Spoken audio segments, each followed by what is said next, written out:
He has actually come to see whether he can have a help of the growth in his head. Yeah, we see some bizarre things, and that makes it obviously extremely interesting, like things like elephantiasis, where the leg swells and it really looks like an elephant's foot. We see severe trauma, burns. Sometimes we'll see huge tumors of the face, of the neck.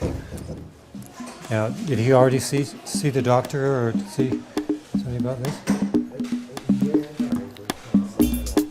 It's been several years now that my husband and I have been going off together as a team and coordinating multidisciplinary teams coming into different countries, this time being Kenya. We have seen a lot of growth in the number of people coming on the teams, and it's been something that was part of getting started in it, was part of something that we had discussed when we first got married that was really important to us to go out into the world. We've always gained a lot from it and felt that it really makes a difference. Mom, the baby is 4 months old and she's breastfeeding, but the baby now has diarrhea. She comes to you and she's got this problem. What would you do? And along with this, we've added a whole element of education. So we have a village healthcare worker program, which my wife is organizing. And we also have a program for the medics, that training the medics, the guys that are out in the remote areas of the Masai Mara who don't get a lot of attention, and so we're training those guys as well. It's about empowerment of them to now take control and to improve their communities, and then of course their quality of their lives, and cut the rate of death within their community as far as the death of children and with preventable diseases. You know, I've never seen cholera, and you guys have probably all seen cholera, have you? Yeah, so, you know, you already are, if you live further away, you'd be the experts. We are undermining the local people a little bit when we show up. Their belief, the lay people's belief, is that we have the answers and their local guys don't. Really, it's the other way around. The local guys are the experts. We can help the local guys because we have a little more training in some areas. But if I think I'm going to teach them about a tropical disease, that's completely wrong.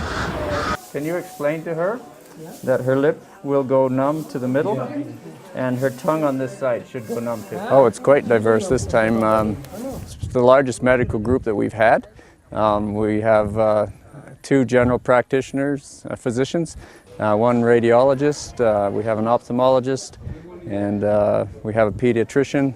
So a good array of medical professionals. We have physiotherapists, we have nurses, we have speech pathologists, and I'm just a small component on the dental aspect of it. Most of what we do is extractions, though that's not my preference. I would rather be doing fillings, and it just depends how much time you have. You do what you can. The way it works is we can go on a game drive in the morning, 6:30 in the morning. We're back here by 8 o'clock. We have breakfast. We're at clinic, you know, depending how far we have to drive, but we're at the clinic in a reasonable time. We work until, well, the medical team sometimes misses the afternoon game drive because we work sometimes later. But, you know, the opportunity to go out and see the animals and also to have an experience with the local people is there. And I think that's the magic of these trips. If you can't see it, it's okay. Are you having a hard time? So I think that everyone can contribute, medical and non-medical. We use lots of people that have absolutely no medical, have no medical background to help with crowd control, to help with registering patients and things like that. So everybody can have an experience, and you know what, it'll change your life. Well, it's a drop in the bucket because you see such poverty. It's also very challenging because we're used to dealing with problems with far more resources. So you're overwhelmed by numbers, but you're also overwhelmed by not having the tools that you would normally have. You become a little bit hardened to some of the difficulties that you see. I guess that's a necessary evil, but you can't be preoccupied with one sad case when there's 10 more waiting. We try and do what we can do, and I think the biggest impact that we can have is by improving the education and contributing to the resources that the local people have who are here 365 days a year. 4 hours for everybody. Okay, well, that sucks.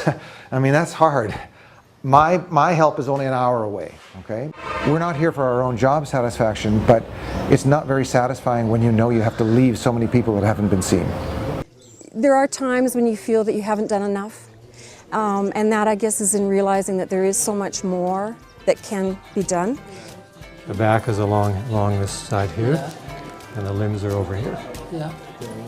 There's her umbilical cord, so she's got Yeah. a normal 3-vessel cord. Yeah. We've seen nothing but growth. We started with, on the first trip, there was 4 of us on the healthcare team, and on this trip there's 23. You're here learning about TB, you're here learning about water and sanitation and personal hygiene.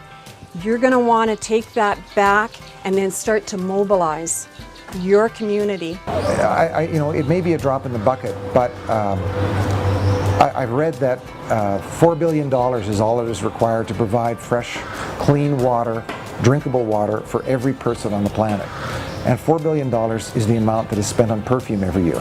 So we can actually contribute more than a drop in the bucket.